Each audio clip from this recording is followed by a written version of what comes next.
সেদিন আপনার চাচা বলল সামনের মাসে 5 তারিখে নাকি আপনার বিয়ে ঠিক হয়ে গেছে। ছোটবেলায় আমার বাবা মা মারা যাবার পর থেকে চাচা চাচি আমাকে বড় করেছেন। চাচা যার সাথে বিয়ে ঠিক করবে তাকেই তো বিয়ে করতে হবে আমার। আপনি তো একটা মানুষ, তাই না? আপনার তো পছন্দ অপছন্দ থাকতেই পারে। এতিম অসহায় মেয়ের পছন্দ অপছন্দ থাকতে নেই। আমার যেটা ধারণা হচ্ছে ওই লোকটাকে আপনার পছন্দ না, আপনি ওই লোকটাকে বিয়ে করতে চান না। আপনার ধারণা একদম ঠিক। আমি শিমুকে না, নীলাকে বিয়ে করতে চাই। এসব তুমি কি বলছো?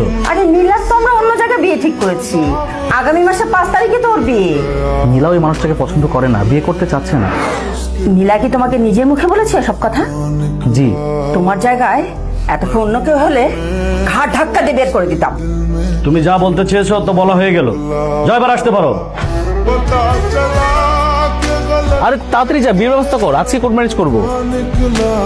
একটা মেয়ে বাসার থেকে কখন কিভাবে বাইরে হলো তোমরা কেউ দেখলো না? একটা বার শুধু ওকে আমি কাছে পাই, আমি হাত পা ভেঙে পঙ্গু করে ঘরে রেখে দেবো।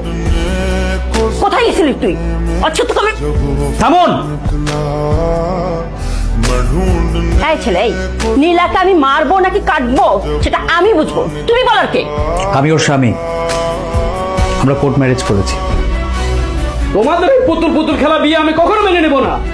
তুমি এই নীলাকে তুমি কিডন্যাপ করেছো, জোর করে বিয়ে করেছো। তোমার নামে আমি মামলা করবো, তোমাকে আমি জেলখানার ভাত খাওয়াই।